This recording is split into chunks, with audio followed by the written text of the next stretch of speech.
ఆరాధనకు కూడి వచ్చిన మీ అందరికీ ప్రభు పేరట నా హృదయపూర్వకమైన వందనాలు తెలియజేస్తున్నా. ప్రజలాడు హల్లెలూయా, చెప్పలు గట్టిగా హల్లెలూయా. కొద్ది మాటలు ధ్యానించుకొని ఇక్కడ నుండి ఆశీర్వాదకరంగా మనం వెళదాం. చదవండి.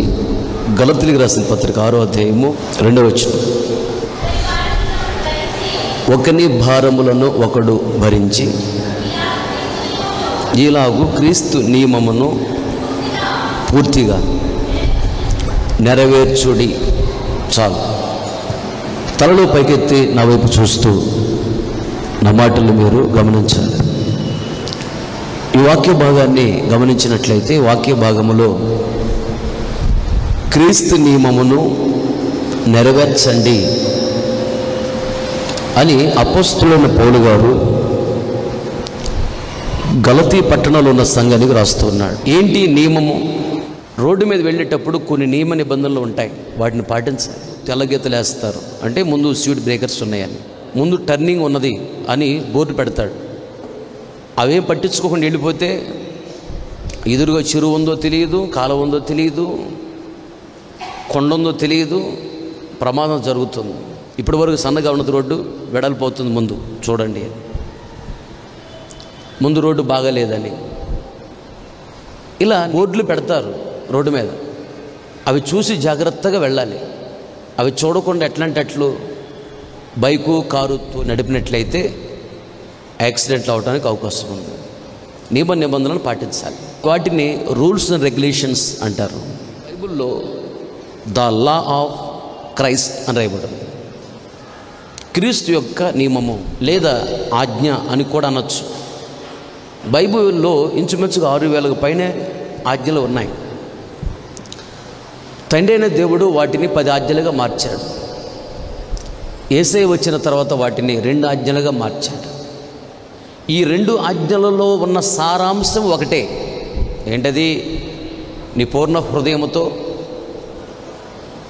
నీ పూర్ణ శక్తితో, పూర్ణ వివేకముతో, పూర్ణ మనసుతో నీ తండ్రి అయిన దేవుడిని ప్రేమించాలి, మొదటి ఆజ్ఞ. రెండోది నిన్ను వలె నీ పొరుగు వారిని ప్రేమించాలి, 2వ ఆజ్ఞ. ఈ 2 ఆజ్ఞలలో ఉన్నటువంటి అర్థం ఏంటి? ప్రేమ. పరలోక రాజ్యము ప్రేమ రాజ్యం. ఆ ప్రేమ రాజ్యములో ప్రవేశించాలి అంటే మనం ప్రేమ కలిగి నడుచుకోవాలి. ఇది ఆజ్ఞ.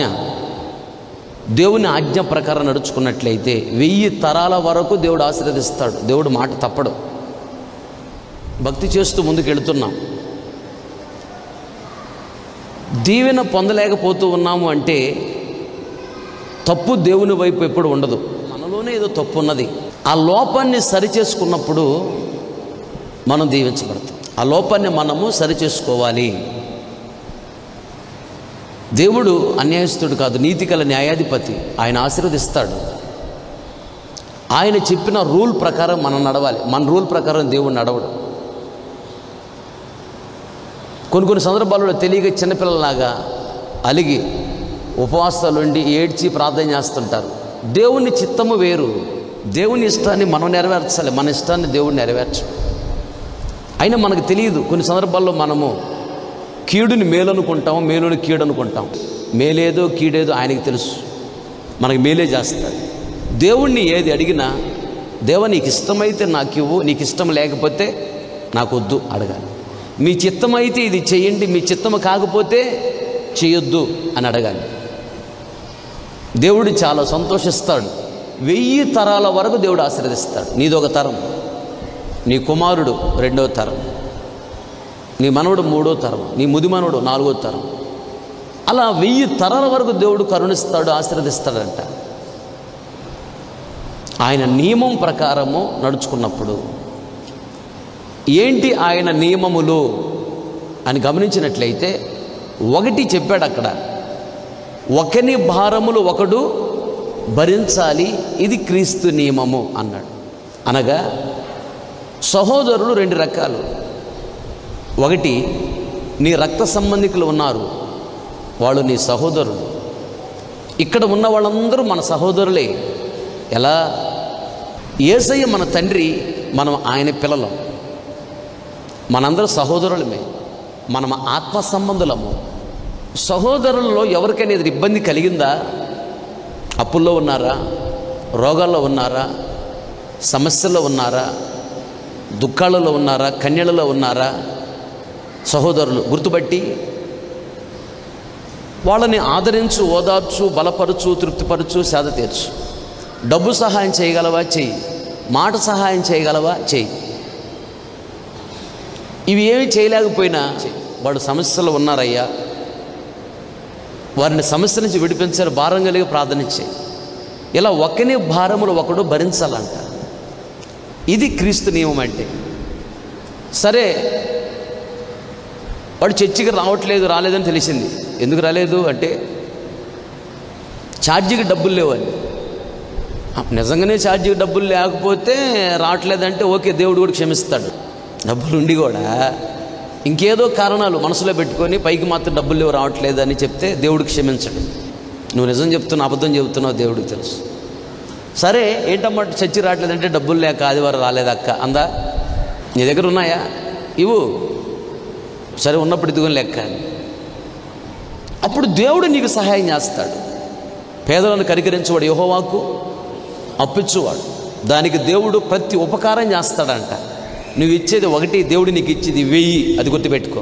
దేవుడు మాట తప్పడు, మాట మార్చుకో. కనీసం ప్రార్థన చెయ్యి. అలా ఒకని భారములో ఒకడు భరించాలి.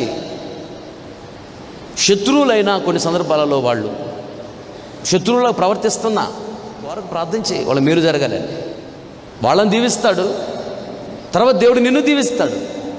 యోబు శత్రువులుగా మారి హింసిస్తున్న తన స్నేహితుల కొరకు ప్రార్థన చేశాడు. పోగొట్టుకున్న తన క్షేమ స్థితిని మరలా రెట్టింపుగా పొందుకున్నాడని రాయబడి ఉంది. ఇది క్రీస్తు నియమము. ఆయన ఆజ్ఞను నువ్వు పాటిస్తున్నావు కాబట్టి దేవుడు నిన్ను బాగా దీవిస్తాడు. నువ్వంటే దేవుడికి చాలా ఇష్టం.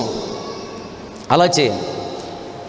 అయితే ఇంకొక విషయం ఏంటంటే, ఎవరైనా మందిరానికి వస్తా ఆగిపోయారా? నీకు కనపడ్డది ఎక్కడన్నా సెంటర్లో అడగాలి. ఏంటక్క నువ్వు మందిరానికి వస్తా ఆగిపోయావేంటి? ఏంటన్నా నువ్వు మందిరానికి వస్తా ఆగిపోయావేంటి అన్నప్పుడు వాళ్ళల్లో తప్పు ఉన్నా వాళ్ళు తప్పు చెప్పరు. తప్పు చెప్పకుండా నామే చెబుతారు. పాస్టర్ గారు నన్ను అట్టన్నాడు, ఎట్టన్నాడు, అది ఇదని ఏదో చెప్తారు. అప్పుడేం చెప్పాలి? ఆయన అంతే, 4 కలిపి చెప్పావంటే నువ్వు లేనిపోయి శాపం తీసి పెట్టుకుంటున్నాను అర్థం. అలా అనకూడదు. చిన్నప్పుడు మీ అమ్మ మీ నాన్న తిట్టలేదా, కొట్టలేదా?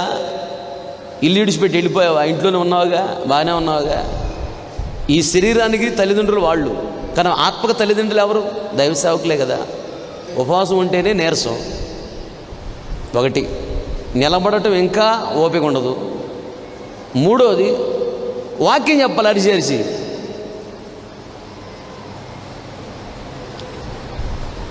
అర్థమవుతుందా ఎంత కష్టమో? కూర్చొని వాక్యం వినటానికి మీకు కష్టంగా ఉంది. మీ ఆత్మల్ని పాపంలో పడకుండా కాపాడి, పాపం నుంచి విడిపించి ఆశీర్వాదం యోగ్యులుగా మార్చాలని మన జీవితాల కొరకు అసలు జీవితాన్ని త్యాగం చేసుకున్న దైవజనులు మాట అనకూడదా? ఓర్చుకోబోతు నువ్వు పరలోక రాజ్యానికి ఏమొస్తావు? 1000 ఏళ్ల పరిపాలనలో నువ్వు పరిపాలన చేయాలంటే రాజులాగా సహించుకోవాలి కదా. సహించుకున్నవాడే ఇది ఏలుబడి చేసేది, సహించుకున్నవాడే పరలోక రాజ్యంలో ఉండేది. నీకు సహనం లేకపోతే ఎట్లా? ఆ సహనం నీకు రావాలి. దైవజనులు ఏది చేసినా, ఏది మాట్లాడినా మన మంచి కోసం మాట్లాడతారని వాళ్ళకి చెప్పి వాళ్ళని ఇంకా ఆదరించి, ఓదార్చి, బలపరిచి మందిని నడిపించాలి. ఒకరోజు ఒక అతను పెళ్ళైంది, భార్య పిల్లలు ఉన్నారు. ఒక ఆవిడ మార్కెట్ కనపడింది. అమ్మ ప్రైజ్లాడు అన్నయ్య. ఏంటమ్మా చర్చికి రావట్లేదంటేనో కొన్ని ఇబ్బందులు ఉండి రావట్లేదు అన్నయ్య. కొన్ని మాటలు చెప్పాడు, దేవుడి మాటలు. తప్పమ్మ అట్లా ఉండకూడదు, రావాలి చర్చికి రమ్మ అని చెప్పినప్పుడు ఆ అమ్మాయి విన్నది. నీకు చర్చికి రావడం మొదలుపెట్టింది. మందిరానికి వచ్చింది, బాగానే ఉంది. ఈ అన్నయ్య నన్ను ఆదరించాడు, బలపరిచాడు, ఆగిపోతే మళ్ళీ నడిపించాడని చెప్పి చర్చికి వచ్చినప్పుడు ప్రత్యేకంగా ఇల్లు మరి ఏది పాస్టర్ గారికి చెప్పినా చెప్పపోయిన వందనాలు, ఆయన ఎక్కడున్నాడు వెతుక్కుంటే ఆయన వందనాలు చెప్తా ఉంది. ఆయన ఫోన్ నెంబర్ తీసుకుంది. ఇంక ఇద్దరు ఫోన్లో మాట్లాడుకోవటం ఎక్కువైపోయింది. ఇద్దరి మధ్య ప్రేమ పెరిగిపోయింది. ఆమెకి భర్త పిల్లలు ఉన్నారు, ఈయనకి భార్య పిల్లలు ఉన్నారు. ఇద్దరి మధ్య ప్రేమ పెరిగిపోయింది. ఒకసారి ఆయన ఆదరించాడంట, అందుకని ఇక ఆయన ఎక్కువ చేసింది. జరిగింది ఏంటంటే ఇద్దరు ఒకసారి లేచిపోయారు. అది దేవుని దృష్టిలో తప్పు. ఇద్దరు శాపానికి గురి అయిపోయారు. ఏం జరిగిందో తెలియదు. ఆ తర్వాత జరిగిన పరిస్థితులు ఘోరంగా ఉన్నాయి. ఇంకా ఇద్దరు చనిపోయారు ఆత్మహత్య చేసుకొని. మరి వాళ్ళిద్దరు దేవురాజ్యానికి వస్తారా? రాలేరు. ఎదుటి వారు ఆత్మీయ జీవితంలో దిగజారిపోయినప్పుడు వాళ్ళను నడిపించాలి దేవునిలోకి. నువ్వు పాపంలో పడిపోతావే, జాగ్రత్త. ఎంతవరకు మాట్లాడాలి అంతవరకు మాట్లాడాలి. అద్దు మీరి మాట్లాడకూడదు, అద్దు మీరి ప్రవర్తించకూడదు. కొన్ని అద్దులు ఉన్నాయి. ఆ టైంలో దేవుడు తన వాడుకున్నాడు అంతే. తన కోసం ప్రార్థన చేయించాలంతే. మరి ఓవర్గా వెళ్ళి వందనాలు చెప్పి ఎక్కువ మాట్లాడి మళ్ళీ ఫోన్ నెంబర్లు తీసుకొని వాట్సాప్లో మెసేజ్లు పెట్టుకొని ఫేస్బుక్లో మెసేజ్లు పెట్టుకొని ఎక్కువ గంటల ఫోన్లో మాట్లాడి జీవితాన్ని నాశనం చేసుకో. అలాంటివి జరుగుతాయేమో, జాగ్రత్త అంటాడు. అదే గలతీ రాసిన పత్రిక 6వ అధ్యాయం 1వ వచనం చూడండి. ఇప్పుడు సహోదరులారా ఒకడు ఏ తప్పిదములోనైనను చిక్కుకుని ఎడల ఆత్మ సంబంధులైన మీలో ప్రతివాడు తాను శోధింపబడునేమోనని తన విషయమై చూచుకొనుచు సాత్వికమైన మనస్సుతో అట్టివానిని మంచి దారికి తీసుకుని రావలెను. మంచి దారిలోకి తీసుకుని రావలెను. కానీ ఆ శోధనలో నువ్వు పడిపోకూడదు, ఆ పాపంలో పడిపోకూడదు. నువ్వు జాగ్రత్త. ఇలా ఒక్కని భారములు ఒకడు భరించాలి. ఇది క్రీస్తు నియమము. ఈ నియమం ప్రకారము మీరు నడుచుకున్నప్పుడు 1000 తరాల వరకు దేవుడు మిమ్మల్ని దీవిస్తాడు. దేవునికి స్తోత్రం. చెప్పాలందరూ గట్టిగా హల్లెలూయా. అది ఒక విషయం. ఆ రెండోది ఇంకోటి చదవండి. రోమిలికి రాసిన పత్రిక 7వ అధ్యాయము 19వ వచనం నుండి 21వ వచనం వరకు. నేను చేయకోరు మేలు చేయక చేయకోరని కీడు చేస్తున్నాను. నేను కోరని దానిని చేస్తున్నాను. ఆ చేయునది దానిని చేయుట నా యందు నివసించు పాపమే కాని ఇక నేను కాదు. కాబట్టి మేలు చేయకోరు నాకు కీడు చేయుట కలుగుచున్నది అను ఒక నియమము నాకు కనబడుచున్నది. చాలు. ఇక్కడ మనం గమనించినట్లయితే అపోస్తలుడైన పౌలు గారు అంటున్నాడు, నేను మేలు చేయాలనుకుంటున్నా, మేలు చేయలేకపోతున్నా, పాపం చేయకూడదు అనుకుంటున్నా, తెలియకుండానే పాపం జరిగిపోతుంది. అసలు నేను చేయకూడదు అనుకుంటున్నాను కదా పాపం, మరి నాకు ఎందుకు జరుగుతుంది ఇలా అని ఆలోచించాడంట. బాగా ఆలోచిస్తే జరిగింది ఏంటంటే, మనస్సులో నామం పాపం చేయకూడదు, పరిశుద్ధంగా బ్రతకాలని ఉంది సేవకొచ్చిన ఆరంభంలో. అసలు ఎందుకు ఇలా జరుగుతుంది అని ఆలోచించాడంట. బాగా ప్రార్థన చేశాడంట. ఆయనకి ఏం అర్థమైందంటే, శరీరము సాతాను సొత్తు, లోపల ఉన్న ఆత్మ దేవుని సొత్తు. లోపల ఉన్న ఆత్మ మేలు చెయ్యని చెప్తుంది. శరీరం సాతాను సొత్తు కదా, సాతాను సపోర్ట్గా ఉండేది ఈ శరీరం. ఈ శరీరం పాపం చేపిస్తుంది. ఈ శరీరంలో పాప నియమము ఉన్నది. నియమం అంటే ఆజ్ఞ. శరీరంలో ఒక ఆజ్ఞ ఉంది. ఏంటి ఆజ్ఞ అంటే, ఆదాము అవ్వ తప్పు చేసినప్పుడు పాముతో ఏమన్నాడు? పాము నీవు మట్టి తిందువు అన్నాడు. పాము అంటే సాతానుకు సాదృశ్యం, మట్టి అంటే మన శరీరానికి సాదృశ్యం. ఆదాముని దేవునితో చేశాడు దేవుడు, మట్టితో చేశాడు. ఆదాము నుండి అవ్వ వచ్చింది, ఆవిడ మట్టే. వాళ్ళిద్దరిలో నుండి మనందరం వచ్చాం. భూలోకుల మనుషులందరూ ఆదాము అవ్వల ద్వారా వచ్చారు. ఇక ఎక్కడ మనుషులు సృష్టించలా. మన శరీరం కూడా మట్టే. పాము అనే సాతానికి ఆహారం ఏంటి? మట్టి అనే మన శరీరం. మన శరీరమే సాతానికి ఆహారం. ఇప్పుడు సాతాను మందు త్రాగాలనుకున్నాడు అనుకో, ఆత్మలవి శరీరం లేదు, గ్లాసు పట్టుకుంటే పట్టుకోలేవు, త్రాగలేవు. అప్పుడు సాతానుగాడు ఒక మనిషిలో ప్రవేశించి మందు దాగని ప్రేరేపిస్తాడు. అప్పుడు ఈ మనిషి ఏదో ఒకటి అమ్మి డబ్బులు లేకపోతే అప్పు తీసుకుని వెళ్ళి మందు కొనుక్కొని ఇతను గ్లాసు పట్టుకొని మందు తాగుతుంటే అతను లోపల ఉన్న సాతాను సంతోషిస్తాడు. సాతాను తన కోరికలు తీర్చుకోవడానికి మనిషి శరీరం కావాలి. దేవుడు తన కోరికలు తీర్చుకోవడానికి మనిషి శరీరమే కావాలి. ఆత్మ దేవుని యొద్ద నుండి వచ్చిన దీపము. నువ్వేదైనా పొరపాటు చేసేటప్పుడు నీ లోపల నుండి నీకు ఒక ప్రేరేపణ వచ్చింది. ఏంటది? నువ్వు చేసే తప్పు అని ప్రేరేపణ వచ్చి చూడు. నీకు ఎవరో చెప్పాల్సిన అవసరం లేదు. దేవుడు పెట్టిన దీపము ఆత్మ లోపల ఉన్నది. ఈ ఆత్మ దేవునికి సపోర్ట్ చేస్తుంది, దేవుని మాట వింటుంది, నిన్ను హెచ్చరించిద్ది. శరీరము ఇది సాతాను సొత్తు, సాతాను సపోర్ట్ చేసిద్ది ఈ శరీరం. లోపల ఆత్మ చెప్పే మాట ఈ శరీరం వినదు. ఆత్మ శరీరానికి, శరీరం ఆత్మకి రెండు ఎప్పుడు యుద్ధమే. ఆత్మ చెప్పాడు, శరీరం వినదు. ఉదయాన్నే లేవగానే టైం చూసుకున్న 5 అయింది. లోపల ఆత్మ ఏమంట తెలుసా? మోకరించి ప్రార్థన చేసుకో అని ప్రేరేపణ వస్తుంది. ఈ శరీరం అని తెలుసా? కాసేపు పడుకోలే, 5 టైము 6 లేచి ప్రార్థన చేసుకోవచ్చులే. మళ్ళీ 6 అయింది, ఆత్మ అంటుంది ప్రార్థన చేసుకో, 6 అయిందిగా అంటుంది. శరీరం ఏమంటుంది? చేసుకోవచ్చులే, కాసేపు పడుకో, 7 లేవచ్చులే, ఇంకో గంట పడుకో. ఆత్మ అంటుంది ఉపవాసం ఉండు అంటుంది. శరీరం అంటుంది ఊరుకో, ఆడంటే ఉపవాసం, ఇప్పటికి ఓపిక లేదు, ఇంకా నీరసం అయిపోతావు, గ్లామర్ తగ్గిద్ది. ఇవన్నీ చెప్పేసి సైతాన్. ఆత్మనిద్ది అంతరంగిక అందం దేవుడికి కావాలి, శరీరం అందం ఎందుకు అనిద్ది. శరీరం అనిద్ది నోరుమే, దేనికి అదేలే, శరీరం కూడా అందంగా ఉండాలిగా, అది పూసుకో, ఇది పూసుకో, అది చేయి, ఇది చేయి. శరీరము లోపల ఆత్మ చెప్పే మాట ఉండదు. ఆత్మ దేవునిది, శరీరము సాతానిది. విరోధం క్రియ చేస్తూ ఉంటాయి. లోపల మనసులో వాక్యం వినగానే భక్తిగా బ్రతకాలి, నమ్మకంగా బ్రతకాలి. 4 రోజులు ఈ జీవితం దేవుని కోసం యథార్థంగా బ్రతక అనిపించింది. ఇంటికి వెళ్ళగా నీకు తెలియకుండానే నువ్వు ఏది చేయకూడదని తీర్మానం చేసుకున్నావు, మందులు అది చేస్తూ ఉంటావు. చేసేది నువ్వు కాదు, ఈ శరీరం నీ చేత చేయించింది. ఈ శరీరంలో నియమం ఉన్నది, సాతానికి ఆహారము. మరి దీన్ని ఎలా జయించాలి? దీన్ని ఎలా జయించాలని చెప్పేసి ఏడ్చి ఉపవాసం ప్రార్థన చేశాడు అపోస్తలుడైన పౌలు గారు.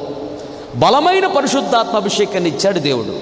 ఈయన ఎప్పుడైతే ఆత్మలో ఆనందించాడో, పరిశుద్ధాత్మ అగ్ని కదా, ఆత్మలో ఆనందించగానే ఈ ప్రాణాత్మ శరీరంలో ఉన్న పాపమంతా యేసు నామములో కాల్చివేయబడింది, పరిశుద్ధత వచ్చేసింది. ప్రతిరోజు ఆత్మలో ఆనందిస్తూ ఉన్నాడు. పరిశుద్ధాత్మ అగ్ని కదా, లోపల ప్రాణాత్మ శరీరంలో ఉన్న పాపాన్ని కాల్చివేస్తుంది.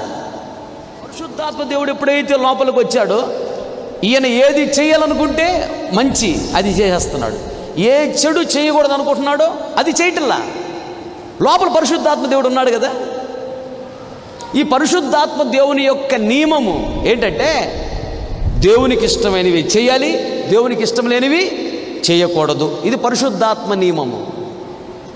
ఈ శరీరం నియమం ఏంటి? దేవునికి ఇష్టమైనవి చేయకూడదు, దేవుడికి ఇష్టం లేనివి చేయాలి. ఇది శరీర నియమం, సాతాను నియమం. దీనిని జయించాలి అంటే పరిశుద్ధాత్మను పొందుకోవాలి, ప్రతిరోజు ఆత్మలో ఆనందించాలి. అప్పుడు పరిశుద్ధాత్మ దేవుడు లోపల ఉంటాడు.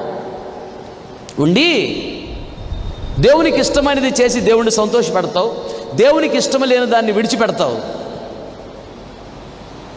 కనుక దేవుడు సంతోషిస్తాడు, దేవుడు నిన్ను ఘనపరుస్తాడు, దేవుడు నిన్ను ఆశీర్వదిస్తాడు, దేవుడు నీ స్థితిగతులు మారుస్తాడు, నీ కన్నీటిని నాట్యంగా మారుస్తాడు, నీ దుఃఖాన్ని సంతోషంగా మారుస్తాడు. అసలు దేవుడు నీతోనే ఉంటాడు కాబట్టి, నువ్వు చేసే ప్రతి పనిలో తోడై ఉంటాడు కాబట్టి, వెళుతున్న ప్రతి మార్గంలో చేస్తున్న ప్రతి పనిలో నువ్వు ఆశీర్వాదాన్ని చూస్తావు. ఆమేన్, హల్లెలూయా.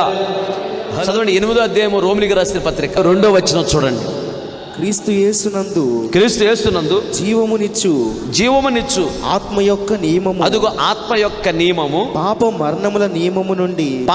మరణముల నియమము నుండి నన్ను విడిపించెను అంటున్నాడు అపోస్తలుడైన పౌలు గారు. పరిశుద్ధాత్మను పొందుకొని పరిశుద్ధాత్మలో నువ్వు ఆనందిస్తూ ఉంటేనే ఆ శరీరంలో ఉన్న పాప నియమాన్ని నువ్వు జయించగలవు. పరిశుద్ధాత్మ నియమాన్ని నువ్వు అనుసరించగలవు.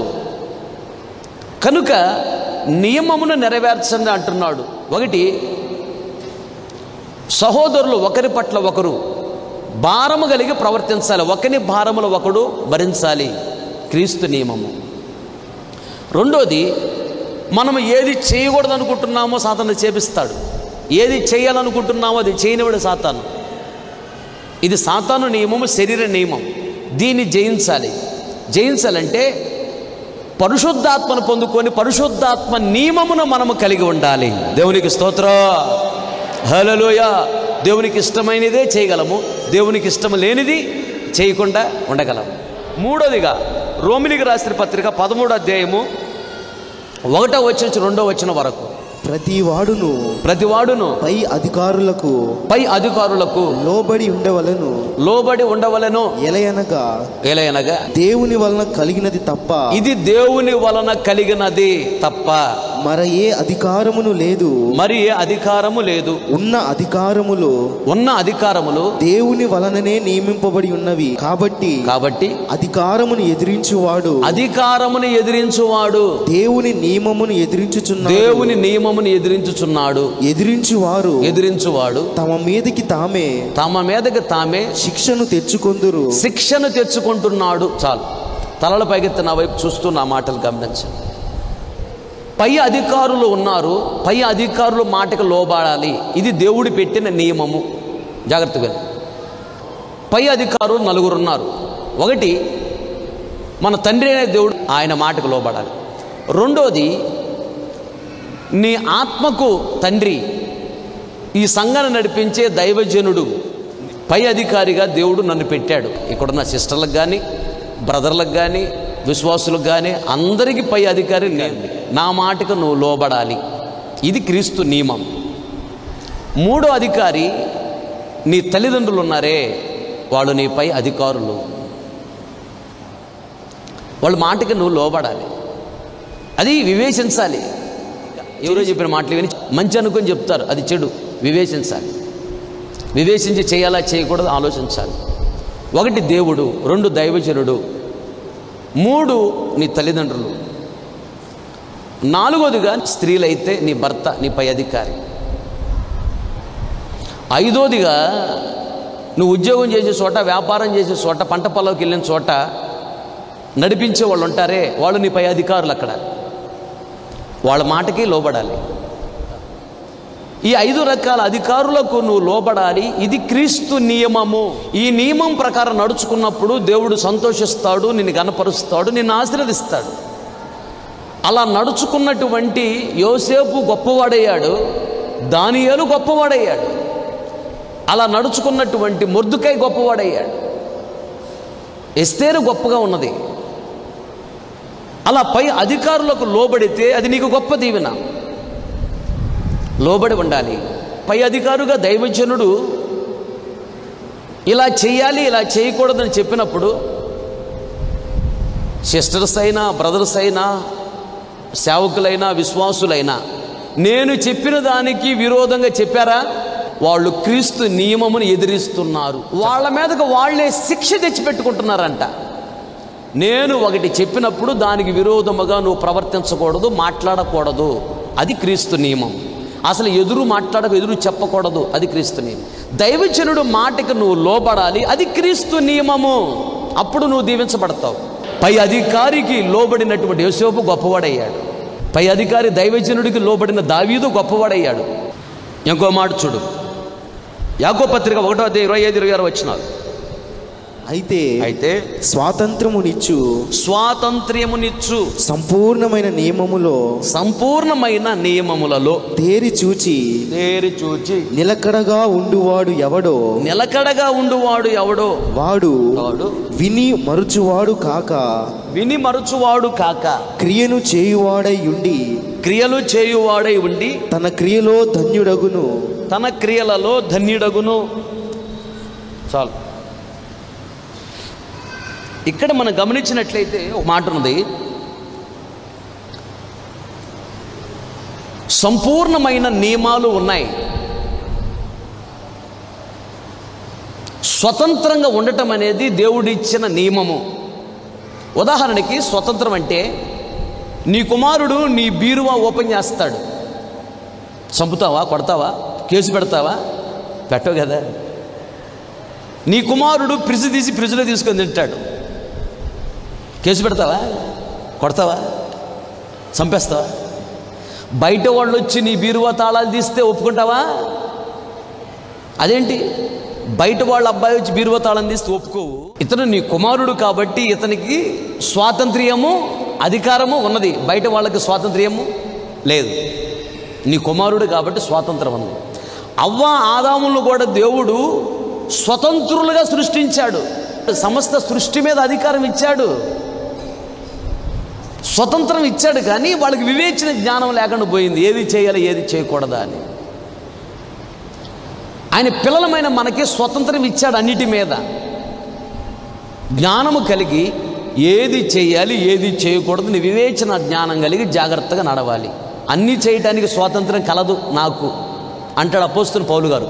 అన్నీ చేయదగినవి కాదు, దేవునికి ఇష్టం లేనివి చేయకూడదు, దేవుడికి ఇష్టమైనవే చేయాలి. దేవుడికి ఇష్టం లేనివి తినకూడదు, దేవుడికి ఇష్టమైన వాటిని తినాలి. దేవుడికి ఇష్టం లేని వస్త్రాలు కట్టుకోకూడదు, దేవుడికి ఇష్టమైన వస్త్రాలే కట్టుకోవాలి.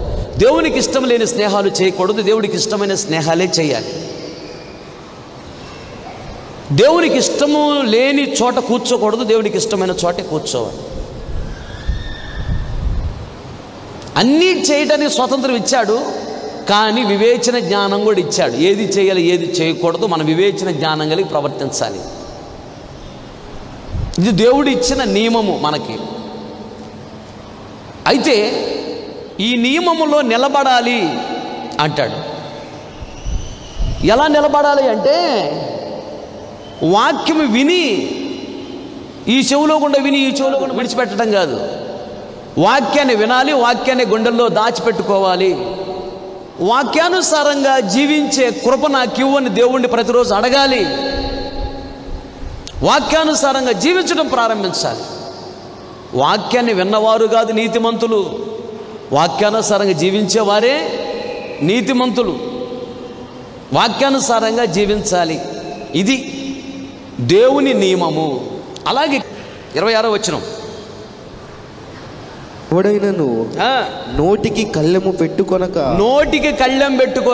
తన హృదయమును మోసపుచ్చుకొనుచు భక్తి గలవాడని అనుకుని ఎడల భక్తి గలదానని అని అనుకుని ఎడల వాని భక్తి వ్యర్థమే, నీ భక్తి వ్యర్థము. నోటి కళ్ళెం పెట్టుకోకుండా నేను భక్తి గలదాన్ని భక్తి గలవాడని అని అనుకుంటే వేస్ట్. పరలోక రాజ్యం లేదు, దీవెన లేదు. నోటికి కళ్ళెం పెట్టుకో, ఇది దేవుని యొక్క నియమము. నడిపిస్తున్న దైవజనులకు విరోధముగా, సంఘానికి విరోధముగా, నడిపింపుకు విరోధముగా ఏదైనా మాట్లాడుతున్నావా? చాటున 4 గోడల మధ్యలో నువ్వు మాట్లాడేది ఎవరికి తెలియదు నువ్వు అనుకుంటున్నావు. దేవునికి తెలియదా? దేవుడు వినటం లేదా? దైవ సేవకులు విరోధంగా మాట్లాడుతున్న మాటలు, సంఘానికి విరోధంగా మాట్లాడుతున్న మాటలు దేవుడు వింటున్నాడు. ప్రతిఫలం ఇచ్చేది ఎవరు? దేవుడే కదా. నీ నోటి మాటను గురించి ఒక రోజున దేవుని ఎదుట ఒంటరిగా నిలబడి లెక్క అప్పగించాలి అని రాయబడి ఉంది బైబిల్లో. ఒకరోజు ఒంటరిగా ఆయన ముందు నిలబడాలి కదా.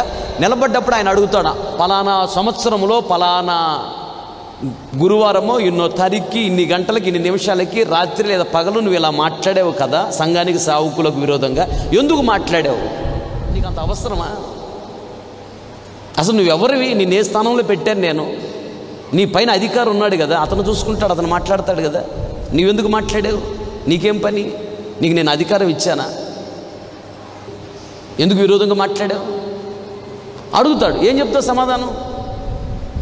అప్పుడు వెంటనే దేవదూతను పిలిచి తీసుకు అగ్నిగుండం పడేయండి అంటాడు. అయిపోయాక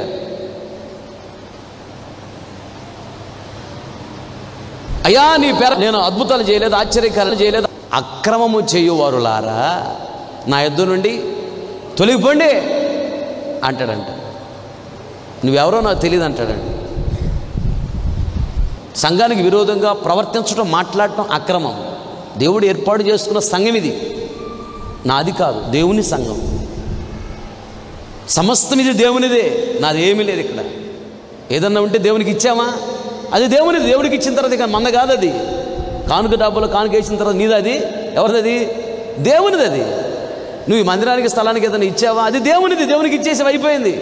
అది నీది కాదు, నాది కాదు, దేవునిది. ఇది దేవునికి ఇచ్చాం, దేవునిది.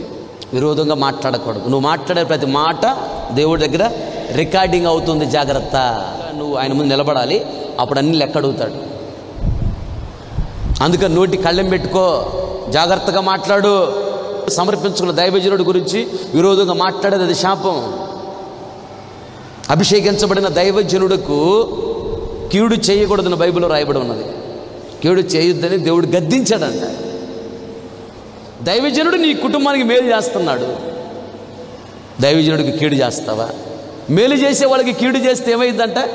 ఎవరైతే దైవజనుడికి కీడు చేస్తారో తరతరాలు వాళ్ళ ఇంటి నుంచి కీడు విడిచిపెట్టదంటే ఎప్పుడు ఆ ఇంట్లో కీడేక. కొందరు అన్ని విషయాల్లో బాగానే ఉంటారు, బాగానే ఉపవాసాలు ఉంటారు, బాగానే ప్రార్థన చేస్తూ ఉంటారు, బాగానే పాటలు పాడుతూ ఉంటారు, బాగానే పరిచర్య చేస్తూ ఉంటారు, మందిరానికి బాగానే ఇస్తారు, అన్నీ బాగుంటాయి, all are good. But one thing, ఒకటే బ్యాడ్. ఏంటది? నోరు. నోరు మంచిది కాదు, అది మున్సిపాలిటీ కాలవ. నోరు తెరిస్తే సాడీలు చెప్పటం, దూషించడం, దేశించడం, అవమానపరిచి మాట్లాడటం, కన్నీళ్ళు పెట్టించడం, ఉదకపరచడం. నీ నోటి వల్ల దీవెనలు మొత్తం పోగొట్టుకుంటున్నావు. నోరు కంట్రోల్లో ఉంచుకోవాలి. అందుకని ప్రతిరోజు ప్రార్థనలో దేవుడిని ఏమని అడగాలంటే, దేవా నా నోటిని నీ స్వాధీనంలో ఉంచుకో. ఎలా అడుగు? ఎక్కువ అపవిత్రమైనది ఒకటి, కంటి చూపు ద్వారా అపవిత్రత వస్తుంది, నోటి మాట ద్వారా అపవిత్రత వస్తుంది. కంటి చూపును కాపాడుకోవాలి, నోటి మాటను కాపాడుకోవాలి. కంటితో చూసావు అంటే దాన్ని వెంటనే ఆపేయకపోతే హృదయంలోకి వెళ్ళిపోద్ది, హృదయం అపవిత్రం అయిపోద్ది. హృదయం అపవిత్రం అయిపోయిందంటే, హృదయం అంటే ఆలోచన అపవిత్రం అయిపోయిందంటే వెంటనే శరీరం అవయవాలన్నీ అపవిత్రం అయిపోతాయి, ప్రవర్తన పాడైపోద్ది. ముందు కంటితో చూసినప్పుడు అది మనసులోకి వెళ్లకుండా దాన్ని అక్కడే యేసు రక్తమే జయించాలి. మంచినీళ్ళ ట్యాంక్ లాంటిది. ఒక ఊరిలో మంచినీళ్ళ ట్యాంక్ ఉంటుంది, ఫిల్టర్ చేసి బ్లీచింగ్ పౌడర్ వేసి ప్యూరిఫై చేసి క్లోరినేషన్ చేసి ఫ్రెష్గా వాటర్ పంపించారు. ఆ నీళ్లు త్రాగిన వాళ్ళందరూ ఆరోగ్యంగా ఉంటారు, వాడుకున్న వాళ్ళు బాగానే ఉంటారు. ఒకరోజు ఎలుగుబడి చచ్చిపోయింది, ఇటు చూడాల, ఆ నీళ్లు పంపించారు. ఊరు మొత్తానికి వాంతులు, విరోచనాలు. నిజమా? ట్యాంకులో నీళ్లు బాగుంటే అందరూ బాగున్నారు ఊరంతా, ట్యాంకులో నీళ్లు పాడైపోతే ఊరు మొత్తం పాడైపోయింది. ఈ హృదయంలో వాటర్ ట్యాంక్ లాంటిది. హృదయంలో నుండి మంచి ఆలోచన పుడుతుంది, చెడ్డ ఆలోచన హృదయంలోనే పుడుతుంది. సాతాను చెడ్డ ఆలోచన హృదయంలో పెడతాడు శరీర అవయవాలన్నీ పాడు చేయటానికి. దేవుడు మంచి ఆలోచన హృదయంలో పెడతాడు శరీర అవయవాలన్నిటి మంచిగా నడిపించడానికి. మనము సహజంగా సమాజంలో మంచిని చూస్తుంటాం, చెడును చూస్తుంటాం. మంచిని చూసినప్పుడు మంచిని చేయాలని ఆశ కలుగుతుంది హృదయంలో, చెడు చూసినప్పుడు చెడును చేయాలని హృదయంలో ఆశ కలుగుతుంది. ఆ ముళ్ళ మొక్క ఇంట్లో ఒకటి కనపడగానే బయట పెరట్లో దాన్ని పీకి బయట పడేస్తే బాగుండిద్ది. ఆ పెరట్లో పెరిగిన వదిలేసే ముళ్ళ మొక్కని పెరిగి పెద్దదైద్ది, విత్తనాలు విడిసిద్ది, ఆ పెరట తోటంతా ముళ్ళ మొక్కలు అయిపోతాయి. ఇంక లోపల అడుగు పెట్టలేవు నువ్వు. చిన్న మొక్కగా ఉన్నప్పుడు పీకేస్తే ఏ బాధ ఉండదుగా.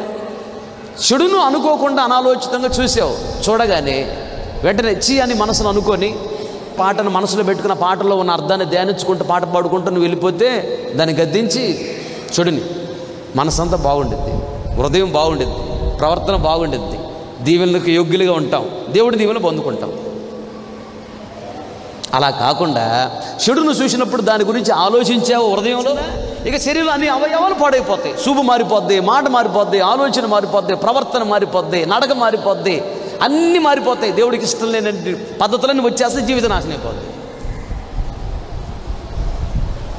అందుకని చూస్తున్నప్పుడు జాగ్రత్తగా ఉండాలి, అది హృదయంలోకి రాకుండా చూసుకోవాలి.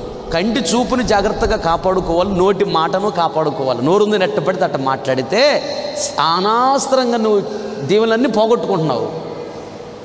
ఒకటి. రెండోది, దేవుని శాపాన్ని తెచ్చిపెట్టుకుంటున్నావు. దెబ్బ కొడతాడు ఆయన,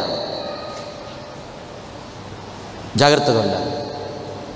కనుక నియమము ఉన్నది, అన్నీ చేయటానికి స్వాతంత్ర్యము అనే నియమాన్ని ఇచ్చాడు. కానీ వివేచన జ్ఞానము కలిగి ఉండు.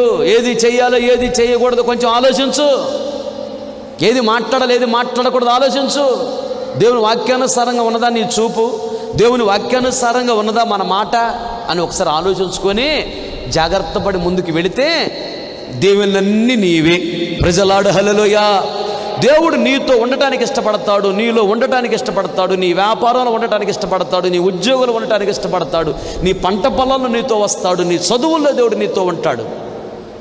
ఆయన నీతో ఉన్నాడు అంటే ఆయన సర్వ సంపదల గని, నీకేమీ తక్కువ కాదు. ఆమేన్, హల్లెలూయా. ఇప్పుడు వరకు అలా చేశావు, నీకు తెలియక చేశావు, నియమమును ఎదిరించావు, దేవుని నియమం ప్రకారం పోరాడలా, శాపం తెచ్చిపెట్టుకున్నావు. ఇక నుంచి మారు, మనసు మార్చుకో, దేవుడు నిన్ను దీవించబోతున్నాడు. ఆమేన్, హల్లెలూయా. నీ కొరకు దేవుడు ఎన్నో ఆశీర్వాదాలు దాచి ఉంచాడు. నువ్వు దీవించబడిన ఆశతో దేవుడు మాట్లాడుతున్నాడు. నియమము ఉన్నది నెరవేర్చు, నియమము కాని దానిని త్రుంచివే, విడిచిపెట్టు. దేవుని నియమాన్ని చెయ్యి, నియమం ప్రకారం నడుచుకో. 4 నియమాలు చెప్పా. 1, తోటి సహోదరులు ఒకని భారంలో ఒకడు భరించాలి, ఒకరికొకరు సహాయం చేసుకోవాలి. ఇది క్రీస్తు నియమము. 2, మనము ఏ పాపమైతే చేయకూడదు అనుకుంటామో తెలియకుండానే అది చేస్తూ ఉంటాం. ఏ మేలైతే చేయాలనుకుంటామో అది చేయలేకపోతూ ఉంటాం. ఇది పాప నియమము, ఇది సాతాను నియమము, మన శరీరం యొక్క నియమం. ఈ నియమాన్ని జయించాలి అంటే పరిశుద్ధాత్మను పొందుకొని ఆత్మలో బాగా ఆనందించాలి ప్రతిరోజు. అప్పుడు మేలు చేయాలనుకుంటే మేలే చేస్తాం, కీడు చేయకూడదంటే కీడు చేయం. అప్పుడు దేవునికి ఇష్టంగా ఉంటాం, దేవుని సంతోషపెట్టగలము, దేవుని గణపరచగలము, దేవుని మహిమపరచగలము, దేవునికి ఇష్టమైన జీవితం చేయగలము, దేవుని దీవులన్నిటికీ యోగ్యంగా మార్చబడగలము. ఆమేన్, హల్లెలూయా. ఇది పరిశుద్ధాత్మ నియమము. పాపాన్ని జయించాలి, సాతాన్ని జయించాలి, శరీర కోరికలు జయించాలి, పాపాన్ని కాల్చివేయాలి, కీడు చేయకూడదు, మేలే చేయాలి, పరిశుద్ధంగా బ్రతకాలి, యథార్థంగా బ్రతకాలి, నమ్మకంగా బ్రతకాలి, దేవుణ్ణి సంతోషపెట్టాలి, దేవుణ్ణి గణపరచాలి, దేవునికి ఇష్టమైన జీవితం చేయాలి, పరలోక రాజ్యంలో ఉండాలి. ఇది పరిశుద్ధాత్మ నియమము. పాప నియమాన్ని జయించాలి పరిశుద్ధాత్మ నియమము ద్వారా. 2, 3, మన పై అధికారులు ఉన్నారు, అధికారి మాటకి నువ్వు లోబడాలి, అధికారి మాటకి విరోధంగా మాట్లాడకూడదు, ప్రవర్తించకూడదు. 4 వినటమే కాదు, విన్నటువంటి నీవు వాక్యానుసారంగా నడు. అన్నీ చేయడానికి స్వాతంత్రం ఉంది, అన్నీ చేయదగినవి కాదు. ఏది చేయాలో ఏది చేయకూడదు వివేచించి చేయవలసినవి చెయ్యి, చేయకూడదు అనుకున్న వాడిని విడిచిపెట్టు. ఇది క్రీస్తు నియమం. నోటికి కళ్ళెం పెట్టుకో, నోరు జాగ్రత్త కాపాడుకో, ఇది క్రీస్తు నియమం. ఈ నియమం ప్రకారం నడిస్తే దేవుడు నిన్ను ఆశీర్వదిస్తాడు. అయితే ఒక మాట రాయబడింది, తిమోతికి రాసిన 2వ పత్రిక 2వ అధ్యాయము 5వ వచనం. మరియు జట్టి అయిన వాడు అంటే సైనికుడు, మనందరం సైనికులమే, మనమే. పోరాడునప్పుడు నియమము ప్రకారం పోరాడకపోతే వానికి కిరీటము దక్కదు. చాలు, నియమం ప్రకారం పోరాడాలి. మధ్యాకాశంలో దేవుడు తీర్పు తీర్చి 1000 ఏళ్ల పరిపాలన తర్వాత ధవళ సింహాసనం మీద తండ్రి కూర్చుని ఉంటాడు, యేసయ్య నిలబడి ఉంటాడు, తీర్పు తీరుస్తాడు. తీర్పు తీర్చి పరలోక రాజ్యం ఇవ్వాలా, అగ్నిగుండం ఇవ్వాలా? ఆ పరలోక రాజ్యములో సియోని ఎవరికి ఇవ్వాలి, యెరూషలేము ఎవరికి ఇవ్వాలి, నూతన ఆకాశం ఎవరికి ఇవ్వాలి, నూతన భూమి ఎవరికి ఇవ్వాలి? అందరం ఒక చోట ఉండం. మనం స్థానాలు వేరుగా ఉంటాయి. సమర్పించుకున్నటువంటి సేవకులకు ఇచ్చే స్థానం వేరు. ఇలా దేవుని దగ్గరే సింహాసనం మీద ఉంటారు. వివాహం చేసుకొని సేవ చేస్తున్న వాళ్ళైనా, విశ్వాసులైనా, అభిషేకించబడిన వాళ్ళు అలా ఉంటారు. అది యెరూషలేము. ఈ ఘనత వేరు. ఇది తెలుసుకున్న వాళ్ళు ఎప్పుడు పప్పులో కాలేయరు, జాగ్రత్తగా ఉంటారు. కోట్ల సంవత్సరాలు ఉండిద్ది ఆడ, కోటాను కోట్ల కూడా జనాల మధ్యలో ఆ ఘనత వేరు. గొప్ప ఘనత సీఎంలో ఉండటం అనేది. ఇది 4 రోజులు బతుకు. ఈ 4 రోజులు దేవుడి కోసం ప్రయత్నించాలి. నూతన సియోను సమర్పించిన సేవకులు వివాహం లేకుండా, నూతన యెరూషలేము వివాహమైన విశ్వాసులు, వివాహమైన సేవకులు, నూతన ఆకాశం బయట వరండా ఉంచండి, అక్కడ పొట్టుకో బల్ల, అది నూతన ఆకాశం. నూతన భూమి అంటే అదిగో రూముల ముందు ఉందే ఆవరణం. 4 భాగాలు. ఆ తర్వాత రోడ్డు అంటే మధ్యలో అగాధం, ఆ అగాధం అంతా పొలం ఉంది, అది అగ్నిగుండం. అగ్నిగుండం అంత దూరంలో ఉంటుంది. పరలోక రాజ్యానికి అగ్నిగుండానికి మధ్యలో అగాధం ఉంటుంది. ఇలా ఉంటుంది. అందరూ ఒక చోట ఉండరు. పరలోక రాజ్యం, అసలు పరలోక రాజ్యానికి వెళ్ళగలవా లేదని చూసుకోవాలి ముందు. ఈ తర్వాత సంగతి. జట్టి అంటే సైనికుడు. మనందరం ఆత్మ సంబంధమైన సైనికులం. నియమం ప్రకారం పోరాడాలి. ఏంటి నియమము? ప్రతిరోజు ఉదయాన్నే లేవంగానే ప్రార్థన చేయాలి. ఇది నియమం.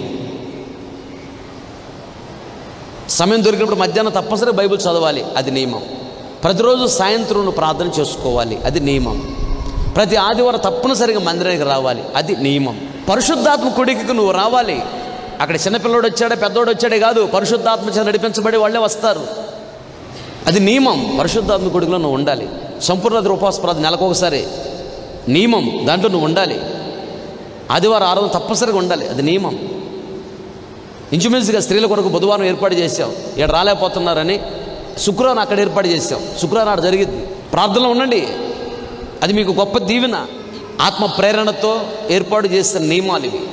ఈ నియమం ప్రకారం నువ్వు నడుచుకుంటే మధ్యాకాశంలో దేవుడు తీర్పు తీర్చిన తర్వాత అన్నిట్లో పర్ఫెక్ట్గా ఉన్నా ఓకే అనుకున్నప్పుడు తల మీద జీవ కిరీటం పెడతాడు. పెట్టి పరలోక రాజ్యానికి వెళ్ళు అని చెప్తాడు. దేవదూతలు తీసుకెళ్తారు. గట్టిగా చప్పట్లు కొడుతూ దేవుడు నామమును మహిమపరచు.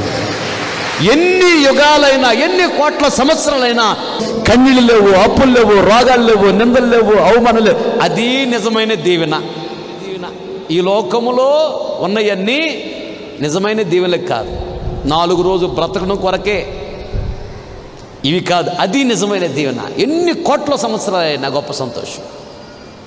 తల మీద ఆ జీవ కిరీటం పెట్టాలి అంటే, పెట్టి పరలోక రాజ్యాన్ని పంపాలంటే పైకి మధ్యాకాశం నుండి పరలోక పైన ఉండేది పైకి వెళ్ళాలి. జీవ కిరీటం తల మీద పెట్టి పరలోక రాజ్యానికి పంపించాలి దేవుడు నిన్ను అంటే నియమం ప్రకారం పోరాడాలి.